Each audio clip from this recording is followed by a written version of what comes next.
All right, let's cut to the chase. Real talk, I feel like I'm already failing 2025 year of low buy.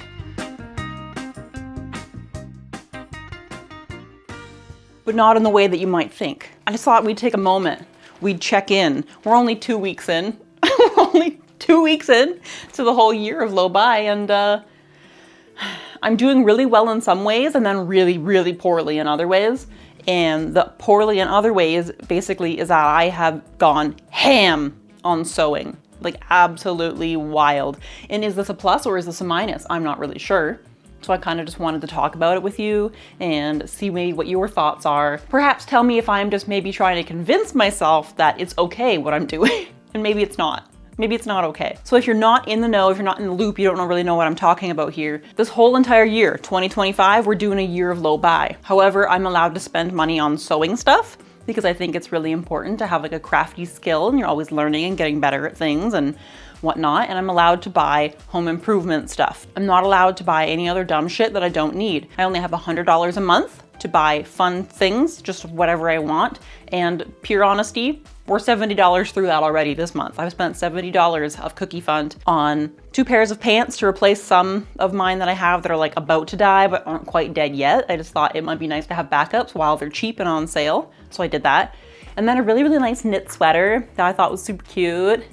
And I'm really happy with it, so I'm glad that I bought that. But as you know, sewing. I would say that at this point in my life, sewing is for sure my main hobby. It's my #1 thing that I think about most of the time when I'm like at work. I just kind of want to come home and sew something.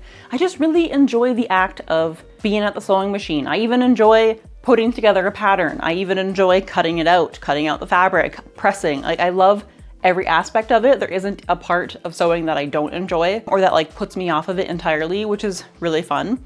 I'm very into it. It's my hyperfixation for the past like year and a half, and we're going strong. We're still going strong. So that's kind of why I wanted to allow myself to be able to buy sewing stuff, because when I had started my rules of low buy and saying that I could buy sewing stuff, basically I had finished every project that I had like in store. And I'm not the kind of person who just buys fabric on a whim and is just like, ooh, that's pretty, I'll save that for the future. I don't really do that. I only buy fabric when I have a project in mind. So it's not just sitting around and like gathering dust and going to waste. It's not my jam, okay? It's not my style. I feel bad spending money on it if I'm not gonna be using it for something. So I thought that maybe it would be fine if I let myself buy sewing stuff to have sewing plans to keep me busy throughout this entire year, which I think is okay. However, what we need to talk about is the fact that I have spent almost $500 already in the first 2 weeks of January on sewing stuff. I'm not proud of it. I added up those numbers just today and I just about shit myself because I did not think it was that much money. I really didn't, but all those small purchases here and there, they really add up. They really add up. I'm not sure if this is just like kind of a one-time hump thing where because I didn't have any projects planned or like fabric or anything, I kind of needed to purchase those things to have projects to work on. The amount of stuff that I bought will last me quite a while, all right? Let's be serious. I'm not a fast sewist, so it does take me a little while to get through projects still, but like I just have been extra in the sewing bug lately, and I don't know if it's because I told myself I can't buy anything else, and so I'm trying to like fill my dopamine with sewing, which in turn is leading to some excess spending, I think, on sewing. Because on one hand, one project at a time. Let's work on one project at a time. However, there are very few fabric shops around me. Joann doesn't usually carry the kind of stuff that I like, so I don't buy fabric there. They're the closest thing. By the way, they filed for bankruptcy again, so if they go out of business, where am I gonna get my last minute threads? I don't know. If I'm on like a website, say we're on Stone Mountain Fabrics, we're at Blackbird Fabrics, we're at Nick of Time, we're at Hearts, Lyrical. It feels really dumb to just buy one project of fabric because then I'm paying for shipping twice if I order separately. Does that make sense? Is that smart? I feel like that's a smart way to go about it. Like have at least a couple planned so then we can save on some shipping. That was my plan, okay? And I think this is where things just went crazy and out of control. Because, sorry, this video is just going to be me like rambling a lot about sewing things. So if you're not interested in that, I completely understand, and I'll see you next video. But right now, we are diving deep into sewing and why I have spent almost $500 in the first 2 weeks of January in the year of low buy. It feels so wrong, okay? But if you're in the know, you know.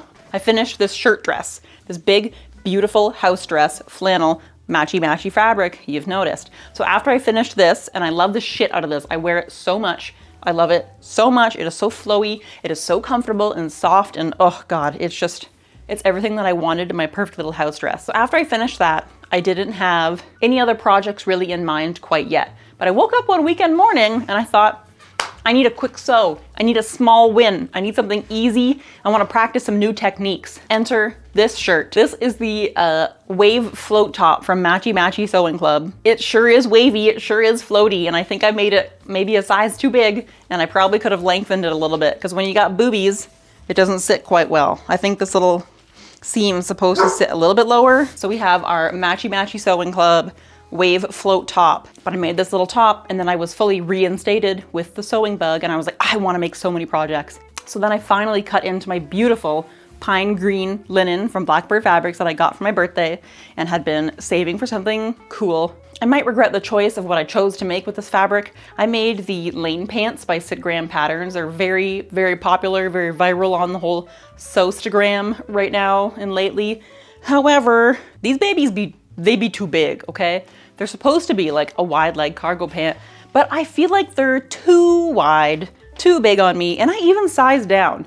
I think I probably could have sized down another size or two. Like, they're just a little bit too wide for me. So I'm going to take them apart. Like, look at this. Look at that. It's like a before and after weight loss photo.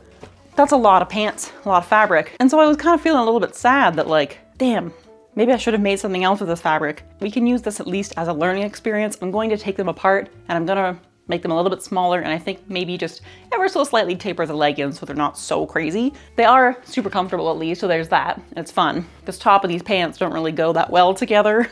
So I just wanted to be wearing the things that I was showing you. Okay, anyway, and then what happened? Where's this? Where's that ugly top? So then I realized, oh man, I don't have any more fabric for new projects.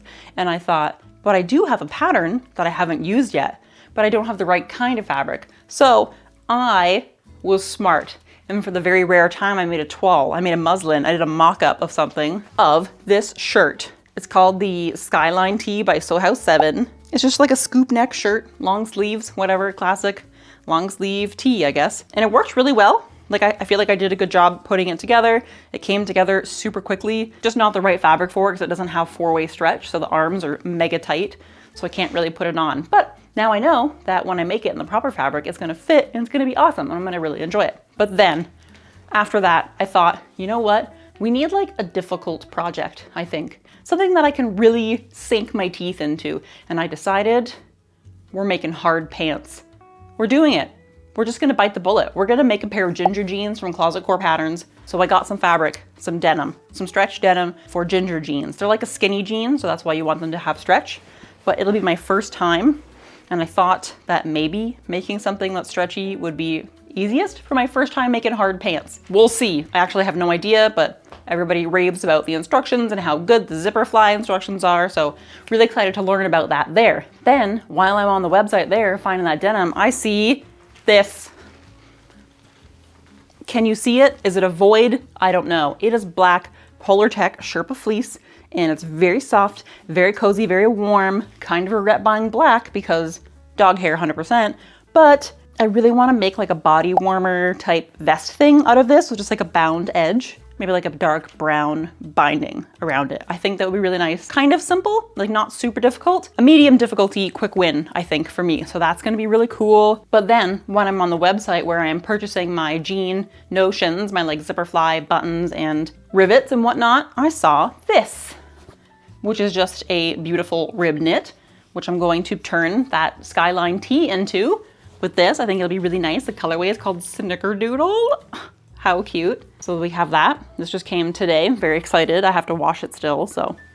And then I realized I needed to buy some threads. So I stopped at Joann today after work, picked up some thread, but also, oops, this Pointel knit was $4.99 a yard, so I got 4 yards. Then there was like half a yard left on the bolt, and she was like, do you want the rest of this bolt for 75% off extra? And I was like, okay, so it was 11 cents. Sick. And now we have a frick ton of this really, really soft cotton Pointel, which I'm gonna make probably another Skyline Tee. The Skyline Tee pattern comes with so many variations of like sleeves and necklines and lengths and whatnot. So there's endless possibility. I think there's like 7 different ways you can make that shirt. So I'll make one out of this. Did a little test run on the sewing machines and it sewed up pretty well. So I'm kind of excited about that. I think that's gonna be really fun. So I spent like $20 on this amount of fabric. I should make like a really comfy oversized sleepy shirt out of this. That feels right. Okay, but that's not all I got at Joann, you guys, because I'm crazy, because I'm out of control. Somebody needs to stop me. I think I'm stopped after these projects I have lined up though. And then I found this in the clearance section while I was waiting for the cutting table because it was popping in there. There were like 5 people waiting to get fabric cut. Saw this in the clearance section. It's a knit interlock, so it's like leggings style material, activewear type, stretchy, you know, but I thought this color was really, really nice. And it was like $4 a yard. And I'm excited to play around with that and learn how to sew with interlock knits. So that's exciting. And you might already be thinking, whoa, whoa, whoa, Tara, this is already a lot of projects. Like what? These will probably take me a while, at least until like spring, summer. So at least we're stocked up on projects for quite some time, and it doesn't stop there. If you don't know, I live in the Midwest. We have dogs. Sometimes it's way too cold out for them to go for walks without boots. So we buy usually these little dog booties. They're just super, super simple, like a Cordura material with a stretchy Velcro strap around the foot. And I get them from dogbooties.com, and I love them because you can buy them individually and they're like $4 each, which is amazing. So if they fall off, you lose them, not a big deal. But I was on the website and I was about to order some booties for Clemmy and then 2 extras for the big dogs. And I was like, hang on a second. This might be something that I could make and then also make a little bit more to my liking. And so I flipped the booty inside out. Holy crap, very simple construction. I whipped up a prototype of just some like canvas fabric that I had left over from my very first tote bag I ever made. Obviously I don't have the Velcro yet, but so then all of a sudden we're on Seattle Fabrics. We're ordering a yard of the 1000 denier Cordura material and Velstretch Velcro, like a yard of that, and then like the hook loop that the Velcro attaches to. So now I can just make a ton of dog boots, which is very exciting. I think I'm gonna put a little just a little fleece lining on the inside for them for a little extra warmth. And I'm gonna make them a little bit taller. Briggs boots tend to collect snow somehow. So maybe if I make his a little bit taller, that won't happen as much. So that's another sewing project we have, another place where money has just disappeared to. But I'm actually very excited about these because sewing this little guy up took 2 seconds, and then sewing on some Velcro after I think is going to be pretty simple. We might run into problems, who knows? You never know, right? I'm very excited about that project. But no, ladies and gentlemen, it doesn't end there. It doesn't end there because since I've been reignited with a sewing bug, I was listening to the Sewing Club podcast, which is a podcast that only comes out once a month, and they make like a pretty popular pattern and they both make it and then they review it and they talk about it. And I'd kind of forgotten about that podcast for a long time because it only comes out once a month and I rotate through so many podcasts and audiobooks when I'm at work. I forgot about it, I guess, 1 month, and then it just stopped recommending it to me. So I forgot about it for quite a while. So then I had like 5 or 6 episodes of that to catch up on. And there was one episode where they were talking about the Coe trousers and how well the pattern was like instructed and how they turned out so nicely. And then I did like a quick little Google and I was like, oh, those look nice, I want to make those. All of a sudden we're on blackbirdfabrics.ca. We are buying some like brushed denim. We're buying all of a sudden rib knit for more Skyline tees. We're buying like a linen wall blend for, I don't know why. Why did I buy that one? But that's where it ends, okay? That's all we've ordered. That's all the fabric I have, and that's where $500 has gone. And that's not even including, well, is it including patterns? That's including some of the patterns, but I don't have my ginger jeans pattern yet. I don't have my vest pattern yet. I don't have, oh, those are the only patterns I need, so that's good at least. Anyway, so what are your thoughts? Feelings? Am I just trying to convince myself that it's okay that I spend this much money? Because now I don't need to spend money for like a really long time on sewing stuff? I don't want to toot my own horn, but like, I'm really getting better. I'm getting better, you guys. This shirt was just like put together so clean. Well, don't look at my gathers too much. There's a spot where like a whole bunch of gathers just got missed right here. So maybe I'm not getting better. It's only my 2nd time doing a gather, okay? So yeah, I kind of just wanted to chat about how I've accidentally spent a ton of money on sewing stuff already. But in every other aspect of low buy, I've been doing really well. No takeout, or if we do, it's cash tips. I haven't been buying dumb things at the grocery store, so that's a win. I have been completely avoiding Instagram ads. As soon as one pops up, we're scrolling right by, baby. No issues, we're scrolling right by those ads because I don't need those things even if I want them. And I haven't even seen anything that I loved enough to like put on a list to maybe think about for later, which I think is cool. Or is it just because my brain is now so occupied with all my sewing projects that I have on the go that I'm just more thinking about that? Like that's kind of what I'm obsessed with right now. Like, you know when you get in those moods about something where when you're at work, all you can do is think about this other thing? Like I'm at work and all I'm thinking about is how I want to come home and like cut some fabric, plug in the iron, thread a bobbin. Like I just love it so much. I just have so much fun doing it. Yeah, I just wanted to touch base and chat with you about how 2 weeks in, I kind of felt like maybe I failed a little bit already at Low Buy simply because I spent so much money on sewing stuff. And this is completely out of character for me. Like usually when it comes to sewing stuff, I'm pretty reserved and I'll buy, like I'll stick with one project at a time. But then for some reason, something in my brain said, we gotta get a bunch of projects planned. And so that's how that happened.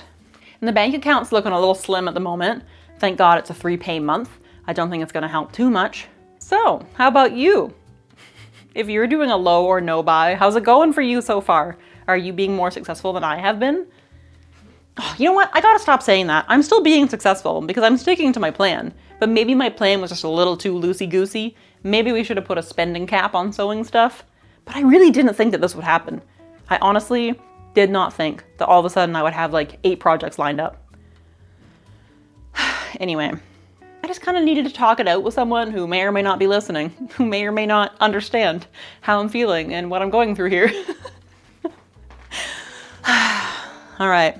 Well, so those are all my sewing plans, I guess, coming up and where all my money has gone. Because at least if I can't be spending money on random dumb stuff, at least I'm spending money on something useful, building a skill, clothes I can wear, clothes that I do wear. Because I'd say that like when I first started sewing, I don't wear the majority of the things that I made because I was still learning, so they're not like that good. That like taste gap is there. You know, that taste gap where your skills don't match up with your level of like taste. There's like a mismatch there and that's completely normal and totally fine. And I kind of like expected that. So maybe that's why I never spent so much on sewing stuff before. I wasn't as like confident maybe. And now I have more confidence in myself that things are gonna turn out okay. Honestly, I have no idea where I saw or decided that I wanted to make a black Sherpa vest with a brown edge. Like, why did I do that? Where'd this idea come from? But I'm very excited for it. I really am. It makes me feel like cool and Scandinavian. I don't know why. I have no idea why, but it does. So just let me have this, okay? So I think this is what we're gonna work on next, the vest. Because the jeans I do wanna make a toile to make sure the pants are gonna like fit. So that's gonna be a bit more of an in-depth process we can sink our teeth into, whereas the vest I think will be a little bit easier. So, well, thanks for hanging out and listening to me just chat and rant about what's been happening, how things have been going. I hope you understand. Do you understand? Or, like I said, let me know in the comments. Am I just trying to convince myself that this is okay when really it's not? I don't know. You tell me, and we'll check back in at a later date. I wasn't expecting to be checking in about the year of Low Buy this early on in. I thought maybe we'd do like once a month updates. Turns out 2 weeks in, I'm having a crisis, okay? So I just needed to talk about it, okay? So thanks for listening, and I'll see you guys in the next video, which hopefully is more cool. Maybe we'll just like take it back to some chill, hanging out with me vlog vibes, because I'm feeling that's what we need to do. Although I'm not really sure what it would be because all I'm doing is sewing lately. So strap in for that, you guys. 2025 year of Low Buy. Tara's just sewing constantly. Riveting. Love to see it. Okay, bye! I feel like Jon Snow. You know when he has like his big cape?